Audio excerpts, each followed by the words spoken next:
الرحیم والتغلیب یجری فی فنون کقولہ تعالی وکانت من القانتین وقولہ تعالی بل انتم قوم تجہلون۔ اس کا تعلق جو ہے پیچھے کے سبق سے نا، کہاں سے؟ یہیں سے کہ تغلیب میں ہوتا یہ ہے کہ دو چیزوں میں سے ایک چیز کے غلبے کا اعتبار کر کے دو مختلف چیزوں پر ایک ہی چیز کی طرح سے معاملہ کیا جاتا ہے۔ جیسے مثال کے طور پر جو ہے یہاں پہ فرمایا گیا وکانت من القانتین، تو قانتین اور قانتات یہ دو جو ہے جنس کے اعتبار سے دو صیغے مذکر مؤنث کے لیے، تو حضرت مریم علیہ السلام کے بارے میں ہونا چاہیے وکانت من القانتات، کیا ہونا چاہیے؟ من القانتات، لیکن مؤنث پر مذکر کو غلبہ دیا گیا، مؤنث پر مذکر کو غلبہ دیا گیا اور فرمایا گیا وکانت من القانتین۔ اسی طریقے سے آگے دیکھیے بل انتم قوم تجہلون، قوم جب اس میں جمع ہے، قوم کیا ہے؟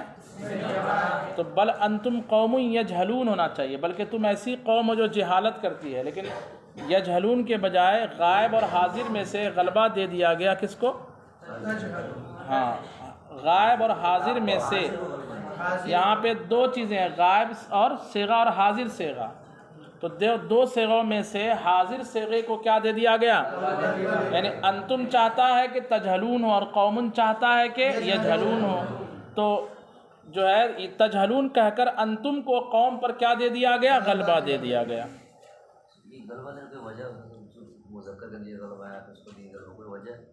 وجہ جو ہے اس چیز کی اہمیت بتانے مقصود ہوتی ہے، یعنی وہ چیز وہاں پہ زیادہ، جیسے والد و والدہ میں والد کی اہمیت زیادہ ہوتی ہے بچے کی تربیت کے لیے، اس لیے والدتین کے بجائے کیا کہا جاتا ہے؟ والدین کہا جاتا ہے۔ اس طرح کی کوئی خوبی وہاں مقصود ہوتی ہے۔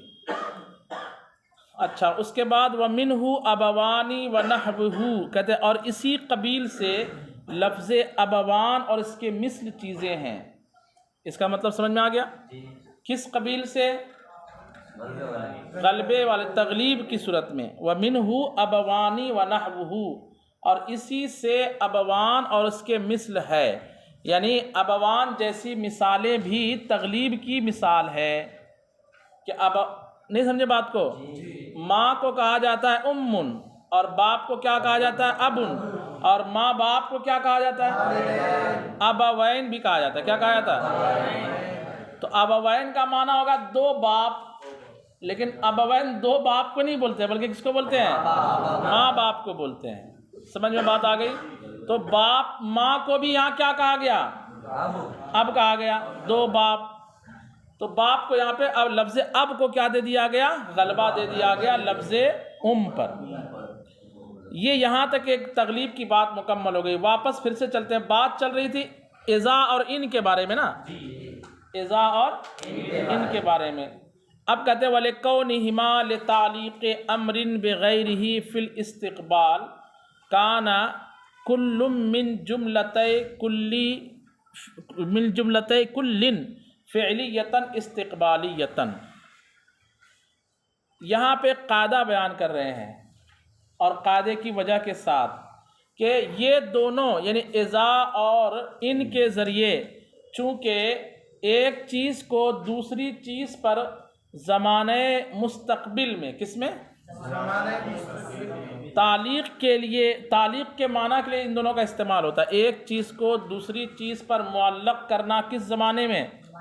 زمانے مستقبل میں۔ معلق کرنے کے لیے یہ دونوں استعمال ہوتے ہیں، اسی لیے یہ دونوں جس جملے پر داخل ہوں گے وہ دونوں جملے بھی جملہ فعلیہ مستقبلہ ہوں گے۔ کیا ہوں گے؟ یعنی ان اور اذا اسی لیے آتے ہیں۔ حضرات کہاں ہے توجہ؟ نیند آ رہی ہے؟ تو میں بھی ایسے پڑھاؤں، ایسے کیسا لگے گا آپ کو پڑھنے میں؟ نہیں سمجھ میں آیا تو بولا کریں کہ مجھے سمجھ میں نہیں آتا ہے۔ بوجھ بڑھاتے کیوں چلے جا رہے؟ آج کا بھی نہیں سبق سمجھا ایک بوجھ، پھر کل کا بھی نہیں، پھر پرسوں کا بھی نہیں، تو بوجھ بڑھاتے جائیں گے تو بوجھ تلے دب جائیں گے، آپ پس جائیں گے۔ چلیں، ان اور اذا، جس کو اردو زبان میں اگر اور جب بولتے ہیں، جب تو آئے گا میں تیری عزت کروں گا۔ آئے گا، کروں گا، کون سا فعل ہے؟ تو ان اور اذا، اور اردو زبان میں اگر اور جب۔ تو اردو زبان کے حساب سے میں صرف آسانی کے لیے آپ کو مثال سمجھا رہا ہوں تاکہ سمجھ میں آئے کیا بات ہو رہی ہے۔ تو ان اور اذا یہ دونوں کس لیے آتا ہے کہ ایک چیز کو معلق کرتا ہے کسی دوسری چیز پر، کس زمانے میں؟ معلق کرنا سمجھتے ہیں؟ ڈیپینڈ کرنا، کہ اگر تو آئے گا تو میں تجھے کھانا کھلاؤں گا۔ تو کھانا کھلانا موقوف ہے، ڈیپینڈنٹ ہے کس چیز پر؟ آنے پر۔ یہ ہے تعلیق، اس کو بولتے ہیں، کیا بولتے ہیں اس کو؟ تعلیق۔ تو تعلیق کے لیے آتا ہے، ایک چیز کو دوسری چیز پر معلق کرنے کے لیے آتا ہے، کس زمانے میں؟ مستقبل۔ اس کے لیے جب آتا ہے تو جب اسی کے لیے مستقبل ہی کے لیے آتا ہے، ایک چیز کو دوسری چیز پر معلق کرنے کے لیے، تو یہ اس کے دو جملے ہوں گے۔ یہ کتنے جملے پر آئیں گے؟ اور دونوں جملے کیسے ہوں گے؟ ہاں، جملہ فعلیہ جو کس پر دلالت کرے؟ استقبال پر دلالت کر سکے۔ اسی لیے یوں کہا کہ وَلِكَوْنِهِمَا، ہما میں ضمیر کا مرجع کون ہے؟ وہ حضرت کو بسترا دے دیجیے، یا کھڑے ہو جاؤ، کھڑے ہو جاؤ۔ وَلِكَوْنِهِمَا لِتَعْلِيقِ أَمْرٍ بِغَيْرِهِ فِي الْإِسْتِقْبَالِ، مانا ہوگا اور ان دونوں کے ایک معاملے کو دوسرے معاملے پر مستقبل میں معلق کرنے کی وجہ سے، کانا کل من جملتِ کل، ان میں سے ہر ایک کے، دونوں میں سے ہر ایک جملہ فعلیتاً استقبالیتاً کیا ہوگا؟ بہت اختصار سے عبارت ہے، مطلب چونکہ ان اور اذا زمانہ مستقبل میں ایک کام کو دوسرے کام پر معلق کرنے کے لیے آتے ہیں، اسی لیے ان دونوں کے دو جملے ہوں گے، اور دونوں میں سے ہر ایک جملہ کیسا ہوگا؟ اتنی لمبی بات کو اتنی شارٹ عبارت میں بیان کیا، لِكَوْنِهِمَا لِتَعْلِيقِ أَمْرٍ بِغَيْرِهِ، امرن بغیری کا لِكَوْنِهِ لِتَعْلِيقِ أَمْرٍ بِغَيْرِهِ کا معنی ہوگا ایک امر کو اس کے دوسرے امر پر معلق کرنے کے لیے، ایک بات کو دوسری بات پر ڈیپینڈ کرنے کے لیے، چونکہ ان اور اذا آتے ہیں اسی لیے مستقبل میں، اسی لیے ان کے کتنے جملے ہوں گے؟ دو، اور دونوں میں سے ہر جملہ کیا ہوگا؟ یہ ہو گیا، یہ فارمولہ ہو گیا، کیا ہو گیا؟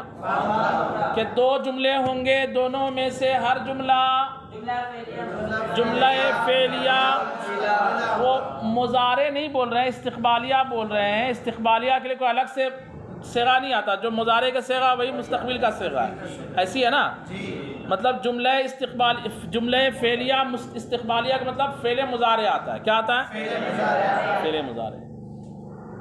اب اس کے بعد ایک بات بیان کر رہے ہیں کہ یہ طے ہے، یہ قاعدہ ہے، قاعدہ، لیکن کبھی کیا ہوگا کہ لفظی طور پر، عام طور پر قاعدہ تقاضا کرتا ہے کہ لفظی طور پر بھی اس کی مخالفت نہ ہو، جب بھی یہ دونوں داخل ہو تو جملہ فعلیہ مضارع پر ہی داخل ہو۔ کس پر داخل ہو؟ اس کی مخالفت نہیں ہوتی ہے، لیکن بعض خوبیوں اور وجوہات کی بنیاد پر، اگرچہ زمانے مستقبل کے لیے ہی آتا ہے، یہ دونوں آتے ہیں دونوں، لیکن صیغہ اور لفظ ماضی کا ہو، ایسا ہو سکتا ہے۔ یعنی اس قاعدے کی خلاف ورزی لفظاً ہو سکتی ہے، اس قاعدے کی خلاف ورزی وہ یہ کہ بجائے ان اور اذا ماضی مضارع پر داخل ہونے کے کس پر داخل ہو جائے، لیکن بہرحال اس کا معنی وہی ہوگا، کون والا؟ جیسے اذا جاء نصر اللہ، تو اذا اگرچہ داخل ہوا جاء فعل ماضی پر، لیکن مفہوم ہے جب آئے گی، جب آئے گی کیا؟ جب آئے گی کیا؟ اللہ کی مدد، اذا جاء نصر اللہ والفتح، ہے نا؟ ایسی ہے نا؟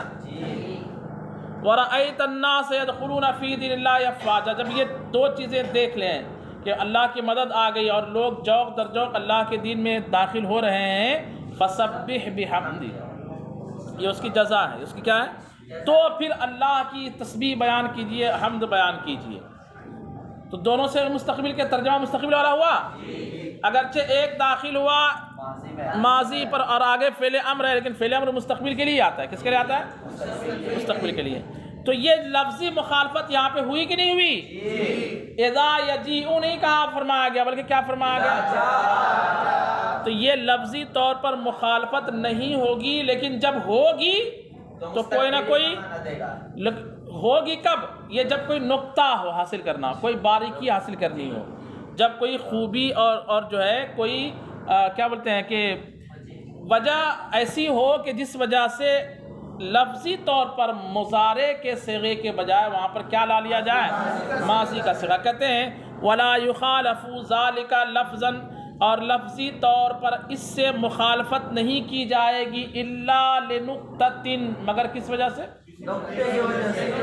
نقطہ، پوائنٹ جس کو کہتے ہیں، ہے نا، یعنی کوئی باریک بات ہوگی، کوئی حکمت ہوگی۔ جیسے حکمتیں کیا ہے؟ کچھ حکمتیں بیان کریں کہ ابرازی غیر الحاصل فی معرض الحاصل، جیسے غیر حاصل چیز کو، جیسے غیر حاصل چیز کو حاصل کے درجے میں ظاہر کرنا۔ غیر حاصل چیز کو کس درجے میں ظاہر کرنا؟ جو صیغہ مستقبل کا ہوتا ہے اس میں وہ فعل ابھی آپ کو حاصل نہیں ہوتا، اور جو صیغہ ماضی کا ہوتا ہے اس میں وہ فعل آپ کو کیا ہوتا ہے؟ حاصل ہو چکا ہوتا ہے۔ زید نے 1,00,000 روپے کمایا، زید 1,00,000 روپے کمائے گا، دونوں میں فرق ہے نا؟ 1,00,000 روپے کمایا تو 1,00,000 روپے زید کو اور زید 1,00,000 روپے کمائے گا، غیر حاصل ہے نا؟ تو کبھی کیا ہوتا ہے کہ کسی بات کو جو غیر حاصل ہے، جو ابھی اس کو حاصل کے درجے میں دکھایا جاتا ہے۔ یہ حوصلہ افزائی کے طور پر بھی ہوتا ہے، ارے آپ تو پاس ہو گئے ہو، ارے ابھی امتحان نہیں ہوا، پیپر چیک نہیں ہوئے، کیسے پاس ہو گیا؟ ایسے بولتے ہیں کہ نہیں بولتے ہیں؟ ارے آپ تو بالکل پاس ہو گئے۔ تو غیر حاصل کو کس درجے میں دکھایا جائے؟ اور غیر حاصل کو حاصل کے درجے میں کب دکھایا جاتا ہے؟ لقوت الاسباب، اسباب قوی ہوتے ہیں کہ ہاں لگ رہا ہے لڑکا محنتی ہے، بار بار پڑھائی بھی کر رہا ہے، میں سوال پوچھ رہا ہوں تو جواب بھی دے رہا ہے۔ یہ سارے اسباب جب مضبوط دکھے تو کہا حضرت میں پاس ہو جاؤں گا، پاس ہو جاؤں گا کیا؟ تم پاس ہو، ہے کہ نہیں؟ آپ پاس ہو چکے، ایسے بولتے ہیں نا، پاس ہوں گے کی بات مت کرو۔ یہ ہوتا ہے غیر حاصل کو حاصل کی جگہ میں دکھایا جاتا ہے، کب؟ لقوت الاسباب، یہ ایک نقطہ ہوتا ہے، یہ ایک نقطہ ہوتا ہے۔ او کونی ما ہوا للوقوع کالواقع، یا کونی ما ہوا للوقوع، یعنی یا اس چیز کا وقوع کے لیے ہونا واقع کی طرح ہو، یعنی جو چیز ابھی واقع ہونے والی ہے، جو چیز ابھی وہ چیز واقع ہو چکی ہے ایسا ہو، وہ چیز واقع ہو چکی ہے ایسا ہو۔ اب التفاعل، یا نیک شگونی مقصود ہو۔ کیا مقصود ہو؟ نیک شگونی مقصود ہو۔ میں جنگ میں جا رہا ہوں، زندہ واپس آ جاؤں گا، ارے تم آ چکے ہو بھائی، زندہ آ چکے ہو، ٹینشن کیوں لے رہے ہو؟ مر تو نہیں جاؤں گا، زندہ رہوں گا۔ تھا کہ تم زندہ رہو گے، تم تو زندہ ہی ہو، اس طرح سے جملے۔ اور اظہار الرغبت فی وقوعہ، یا اس کے وقوع میں رغبت کا اظہار مقصود ہے۔ یہ سب حکمتوں اور نقطوں کی وجہ سے بجائے صیغہ مضارع کے لفظ اذا اور ان کے بعد کیا لایا جاتا ہے؟ اللہ کی مدد آنا ایک یقینی امر کی طرح ہے کہ آنے والی مدد کا آنا بالکل واقع ہے۔ کیا ہے؟ واقع ہے۔ تو فرمایا گیا اذا جاء، ہے نا، نحو جیسے ان ظفرت بحسن العاقبۃ فهو المرام، ان ظفرت، اگر میں حسن عاقبت پر یعنی اچھے انجام پر کامیابی پالوں تو یہی میرا کیا ہے؟ مقصود ہے، یعنی میری موت ایمان کے ساتھ ہو جائے تو یہی میرا مقصود ہے۔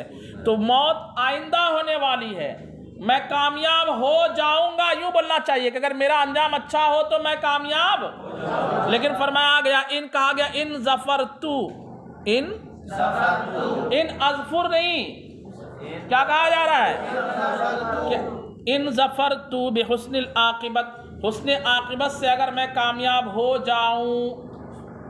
جاؤں تو وہ میرا اصل مقصد یہی مقصد ہے، تو ہو جاؤں کے بجائے اردو عربی زبان میں ان اظفر کے بجائے کیا کہا گیا؟ ان ظفر، تو ماضی کا صیغہ لایا گیا، یہ سوچ کر کے کہ انشاءاللہ میں یقینی طور پر جو ہے حسن عاقبت سے کامیاب ضرور ہو جاؤں گا۔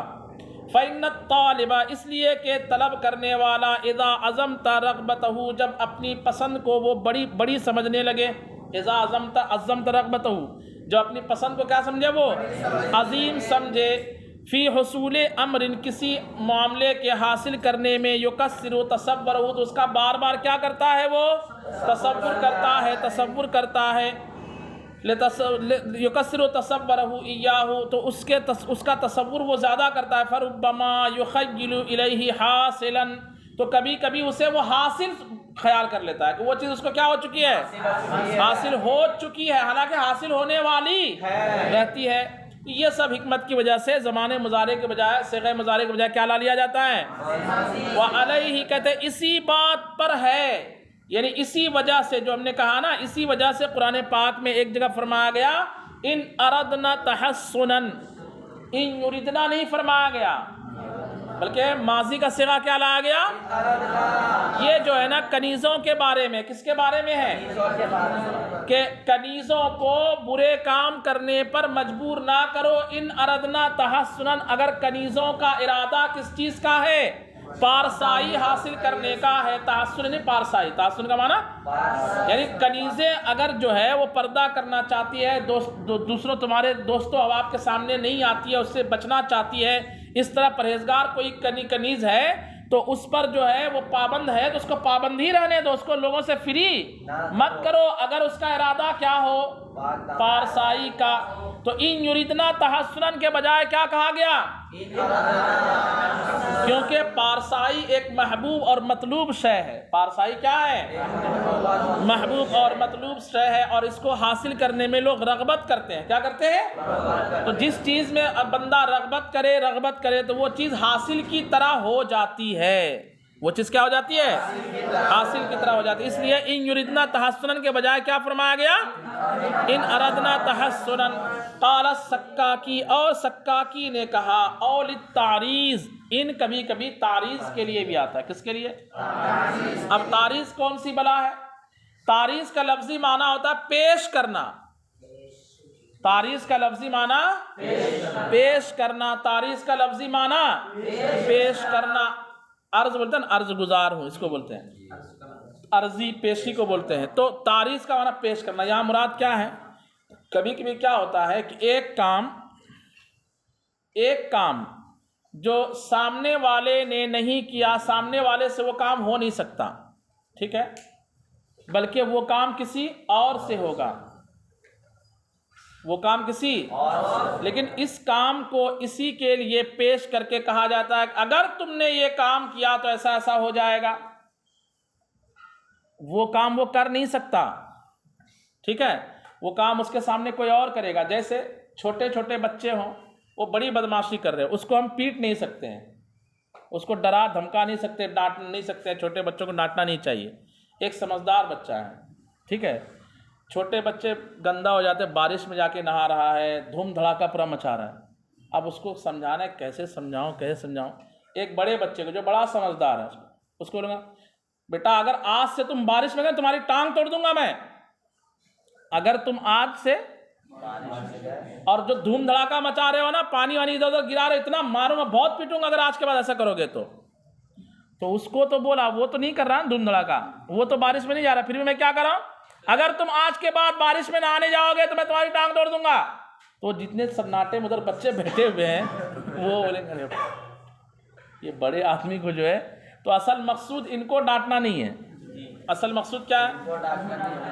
ہاں ٹھیک ہے، یہ تعریض ہے، ایک طرح سے اعراض ہے کہ یہ بات ان کو بول کر کے دراصل ہاں ادھر بولنا مقصود ہے۔ تو ایسی قرآن پاک میں جا بجا اس طرح سے ہے کہ چونکہ محبوب سے محب خطاب کرنے کا ارادہ فرماتا ہے نا، اور اس کی جو ہے لذت محبوب کو معلوم ہے، تو اللہ تبارک و تعالیٰ نے بار بار قرآن پاک میں ایسی چیزوں سے بھی حضور سے خطاب فرمایا ہے کہ جن کا حضور سے سرزد ہونا محال ہے۔ جیسے فرمایا گیا لئن اشرکت لیحبطن عملک، تو پگلے لوگوں نے، جس نے یہ کتاب میرے پاس پڑھی نہیں تھی تلخیص المفتاح، اس نے یہ ترجمہ کیا ہے کہ اے نبی اگر تم بھی شرک کرو گے تو تمہارا عمل برباد ہو جائے گا، ہے کہ نہیں؟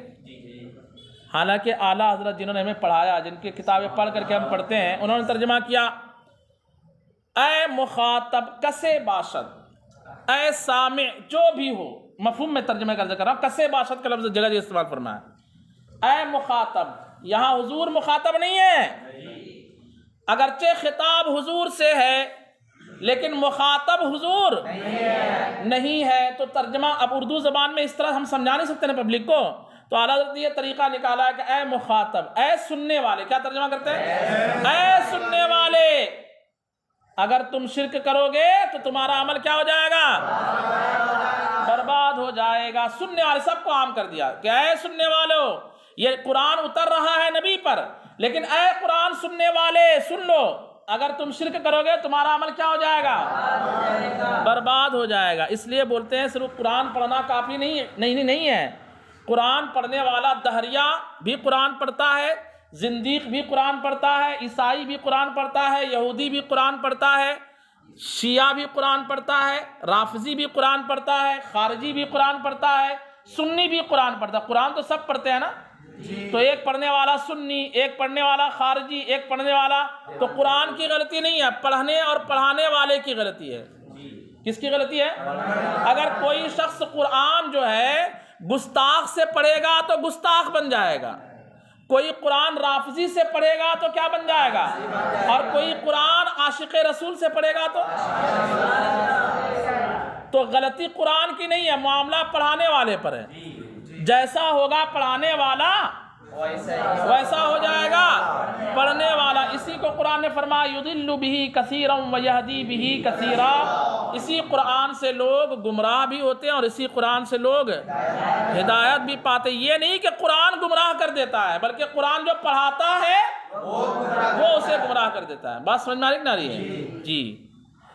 تو لئن اشرکت لیحبطن عملک ونظیرہ فی التعریض، کہتے ہیں، اور اس کی مثال تعریض میں یہ بھی ایک ہے، اور چند مثالیں دے رہے ہیں کہ تعریض کی ایک اور مثال کہ جہاں بندے نے اپنے آپ کی طرف خطاب کیا لیکن اصل وہ مقصود نہیں ہے بلکہ سب کو سنانا مقصود ہے، سب کو، جیسے ناظم صاحب کرے کہ اگر میں بھی نماز کی پابندی نہ کروں، ہے کہ نہیں، تو وہ تو ماشاءاللہ پابند ہی ہوں گے، لیکن ایسا بندہ شوق دلانے کے لیے سامنے والے کی طرف کچھ بات جو نا وہ بولنا تھوڑا بھاری پڑ جاتا ہے، تو اپنے اوپر لے کے بندہ کیا کرتا ہے؟ بات کرتا ہے۔ جیسے یہاں دیکھیے کہ وہ جو حبیب نجار نامی شخص سورہ یاسین میں جن کا ذکر ہے رضی اللہ تعالیٰ عنہ رحمۃ اللہ تعالیٰ علیہ، اللہ کے نیک بندے تھے وہ، یعنی ان کا نام حبیب نجار اور یہ تو طے نہیں، لیکن وہ شخص کا نیک ہونا اور مسلمان ہونا ہم سے زیادہ متعین ہے کہ نہیں؟ ان کے ایمان اور نیک ہونے میں کوئی شک نہیں۔ تو ایسے ایماندار آدمی جس کے ایمان پر نص قرآنی وارد ہے، انہوں نے یوں کہا وما لی لا اعبد الذی فطرنی والیہ ارجع، یہ تعلق پیچھے پڑھ لیا ہم نے، وہ اس میں کیا بولتے ہیں انتقال میں، التفات میں پڑھے یہ، لیکن یہاں پہ اب دوسرے اعتبار سے بحث ہے، یہاں ایک بحث دوسرے اعتبار سے ہے، وہ اس طریقے سے ہے۔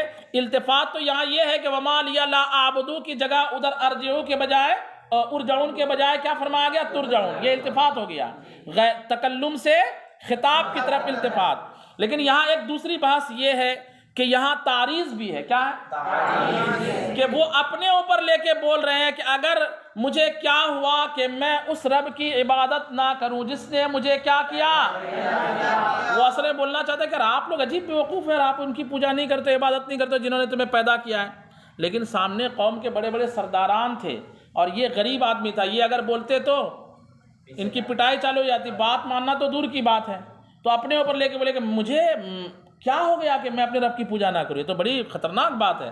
یہ سنا رہے ہیں کس کو؟ سامنے والے کو سنا رہے ہیں۔ تو یہاں پہ وَمَا لِيَ لَا أَعْبُدُ الَّذِي فَطَرَنِي میں بھی تعریض ہے کہ اپنی طرف انہوں نے عبادت نہ کرنے اور آر دلانے کی بات تو کی ہے، لیکن آر اصل میں کن کو دلانا چاہ رہا ہے؟ سامنے والے کو۔ مراد اے مَا لَكُمْ لَا تَعْبُدُونَ الَّذِي فَطَرَكُمْ، یعنی تم لوگوں کو کیا ہوا ہے کہ تم اس کی عبادت نہیں کرتے ہو جس نے تمہیں کیا کیا ہے؟ پیدا کیا ہے۔ کہا کہ حضرت یہاں پہ تعریض آپ نے کیسے سمجھا؟ تو کہا بِدَلِيلِ إِلَيْهِ تُرْجَعُونَ، کس دلیل سے؟ ترجعون جمع حاضر کی دلیل سے ہم نے سمجھا کہ یہ وَمَا لِيَ لَا أَعْبُدُ الَّذِي فَطَرَنِي میں اپنی طرف وہ بات منسوب نہیں کرنا چاہ رہے ہیں بلکہ سامنے والے کو سنانا چاہ رہے ہیں۔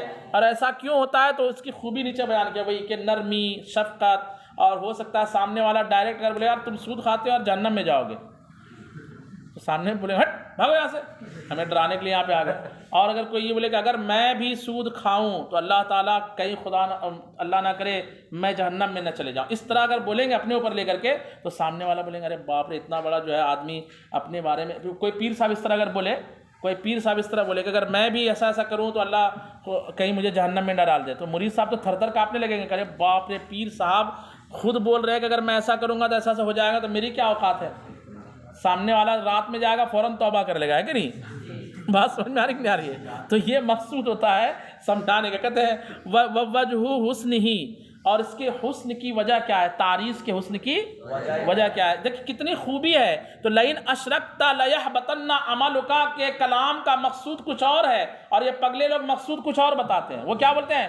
دیکھو اللہ اتنی سخت گرفت فرماتا ہے کہ نبی کو بھی نہیں چھوڑتا، ایسے بیان کرتے ہیں لوگ، حالانکہ وہ مقصود ہے ہی نہیں۔ ہمارا عقیدہ ہے کہ واقعی اللہ کی پکڑ کیا ہے؟ سخت ہے، اس سے کوئی بالکل جو ہے دو رائے ہے ہی نہیں۔ لیکن انبیاء کرام کے تعلق سے جو ہے قرآن پاک میں اللہ تبارک و تعالیٰ ان پر رحم فرماتا ہے، وہ لوگ منعم علیہم میں کیا ہے؟ طے کر دیا کہ اولئک الذین انعم اللہ علیہم من النبیین والصدیقین، جب اللہ نے فرما دیا کہ اللہ نے ان پر انعام کیا ہے تو ان کو اتنی سختی سے خطاب فرمایا، یہ عقل سے بالکل بعید بات ہے۔ جو منعم علیہم، تو اس کا مطلب یہاں پہ کہ مفہوم کچھ اور ہے، انداز کلام کچھ اور ہے، تو یہ انداز کلام یہاں سمجھایا گیا کہ عربی لوگ ایسا کرتے ہیں کہ تعریض ایک جو ہے فن ہے، ایک طریقہ ہے تعریض میں کہ سامنے والے کو خطاب کیا جائے لیکن اصل میں وہ مخاطب نہ ہو، اپنے لیے بات کی جائے لیکن بات اپنے لیے کرنا مقصود نہ ہو بلکہ کسی اور کو سنانا مقصود ہو، جس کو بولتے ہیں کہ کسی کے کاندھے پر رکھ کر گولی چلانا تاکہ الزام بھی ادھر نہ آئے۔ تو اس طرح کہتے ہیں اس کی وجہ کیا ہے؟ اس طرح کے کلام کی وجہ کیا ہے؟ کہتے ہیں وَوَجْهُ حُسْنِهِ إِسْمَاعُ الْمُخَاطَبِينَ الْحَقَّ عَلَى وَجْهٍ، اور اس کے حسین ہونے کی، اس کلام کے خوبصورت ہونے کی وجہ ہے اسماع المخاطبین، مخاطبین کو سامنے والے کو، مخاطبین کو سنانا، الحق کیا؟ حق بات، علی وجہ ایسے طریقے سے، لا یزید غضبہم کہ جو سنانا ان کے غضب میں زیادتی نہ کرے۔ ایسا نہ ہو کہ ہم حق بات سنانے کے لیے گئے اور سامنے والا بالکل تاؤ میں آ گیا، ہے نا، اس طرح سنا دیا اس کو ڈانٹ پھٹکار کر کے۔ وَهُوَ تَرْكُ التَّصْرِيحِ بِنِسْبَتِهِمْ، اور وہ چیز جو ان کے غضب میں زیادتی کرے گی، غصے میں، وہ کیا ہے؟ ترک التصریح، اور وہ ہے کہ چھوڑ دیں ترک صراحت کو، بنسبتہم الی الباطل، ان کو باطل کی طرف منسوب کرتے ہوئے، یعنی تم لوگ جھوٹے ہو، مکار ہو، یوں نہ کہا جائے اللہ تمہیں زبردست تمہاری گرفت فرمائے گا، بلکہ یوں کہے کہ اگر میں بھی مکر کروں، اگر میں بھی ایسا کروں تو اللہ میری بھی گرفت فرما لے، ہے نا، اس طرح سے مطلب نرمی کے ساتھ کہے۔ تو ترک تصریح کر دے، یعنی صراحت نہ کرے کہ آپ لوگ چونکہ ایسا کر رہے ہو اس لیے بڑی ٹھکائی ہونے والی آپ لوگوں کی، اس طرح نہ کرے، بلکہ اس صراحت کو کیا کر دے؟ ترک کر دے۔ ترک التصریح بنسبتہم الی الباطل، باطل کی طرف انہیں منسوب کرنے کی صراحت کو کیا کر دے؟ چھوڑ دے۔ او یعین علی قبولہ، یا تاکہ اس کے قبول پر، حق کے قبول پر یہ مددگار ہو جائے، لیکن یعنی اس طرح بولنا حق کے قبول پر کیا بن جائے؟ مددگار بن جائے، لکونہ ادخلا، اس کے زیادہ دخل ہونے کی وجہ سے، فی امحاظ النصحی، نصیحت کی دلچسپی میں، نصیحت کی دلچسپی میں یہ بات زیادہ اثر انداز، ادخل کا معنی کیجئے زیادہ اثر انداز، ادخل کا ترجمہ کیجئے زیادہ، لکونہ ادخلا، اس کے زیادہ اثر انداز ہونے کی وجہ سے، فی امحاظ النصحی، نصیحت کی دلچسپی میں، حیث لا یرید لہم، اس حیثیت سے کہ یہ ان کے لیے مراد نہیں ہے الا حیث لا یرید لہم الا ما یرید لنفسہ، کہ وہ ان کے لیے ارادہ نہیں کر رہا ہے مگر اس چیز کا اپنے لیے کیا کر لے رہا ہے وہ، ہاں یعنی یہ ارادہ نہیں کرے گا اللہ تمہیں جہنم میں ڈال دے گا، بلکہ وہ ارادہ کر کے بول رہا کہ اگر میں ایسا کروں تو مجھے ہی اللہ کیا کرے گا، جہنم میں۔ اب تو ان کے لیے اس چیز کا ارادہ تو نہیں کر رہا، لیکن اپنے لیے اس چیز کا کیا کر لے رہا ہے، ارادہ کر لے رہا ہے۔ تو اس طرح کی حکمت، دیکھیں اتنی حکمت بیان کی گئی ہے۔ تو جہاں جہاں قرآن پاک میں بولا اِنِ اتَّبَعْتَ أَهْوَاءَهُم مِّن بَعْدِ مَا جَاءَكَ مِنَ الْحَقِّ، اس کا بھی ترجمہ ان لوگوں نے اسی طرح سے سڑا ہوا ترجمہ کیا ہے جی۔ تو کیونکہ یہ باتیں نہیں معلوم نا، اب لغت سے دیکھیں گے تو لغت ہاں واحد حاضر کا صیغہ ہے اور اس کا مطلب یہ ہوتا ہے، تو آپ کو لگے گا ہاں برابر تو ترجمہ کیا ہے، لیکن اعلیٰ حضرت کی نظر جو ہے لغت پر ہی نہیں رہتی تھی، اور صرف ایک لغت پر ہی نہیں رہتی تھی، کئی لغات پر، کئی تفسیر پر، ادب، نحو، صرف، معانی، یہ ساری چیزوں پر، اور مفسر کے لیے یہ ضروری ہے نا، اسی لیے بولتے ہیں کہ اعلیٰ حضرت کے ترجمے جب پڑھے تو غور کیجئے کہ یہاں پہ یہ لفظ کیوں استعمال کیا ہے، دوسرا لفظ بھی تو آ سکتا ہے، یعنی پہلے اپنے طور پر اس کو سمجھنے کی کوشش کیجئے کہ اس کا اگر میں ترجمہ کرتا تو کیا کرتا، یہ اعلیٰ حضرت نے کیا کیا، یہ تو آپ سمجھیے کہ یہاں کچھ نہ کچھ جو ہے باریکی ہے، بڑی دور سے یہ لفظ اعلیٰ حضرت نے لایا ہوگا، ہم سمجھ نہیں پا رہے ہیں، اور جس دن سمجھ جائیں گے اس دن اور زیادہ محبت بڑھ جائے گی اعلیٰ حضرت سے، آپ سمجھ بات آئی؟ تو آپ کو لگے گا کہ ابھی تک تو ہم اعلیٰ حضرت کہہ رہے تھے، اب میرا دل بھی کہہ رہا ہے اعلیٰ حضرت ہے کہ نہیں، ابھی تک تو ہماری زبان کہہ رہی تھی۔ اسی لیے امیر علیہ السنت نے فرمایا کہ ہماری عقول اعلیٰ حضرت کے عقول پر کیا ہو جائے، قربان ہو جائے، یعنی اعلیٰ حضرت جب کہتے ہیں میں کہتا ہوں، کیا فتح اور رضویہ میں کیا کرتے ہیں اعلیٰ حضرت مسئلہ لکھتے ہیں نا، تو پہلے بولتے امام حضرت علامہ شامی نے یہ کہا، فلاں کتاب میں یہ کہا گیا، فلاں کتاب میں یہ کہا گیا، اور پھر کہتے ہیں اقول، اب میں کہتا ہوں، سمجھ بات آئی؟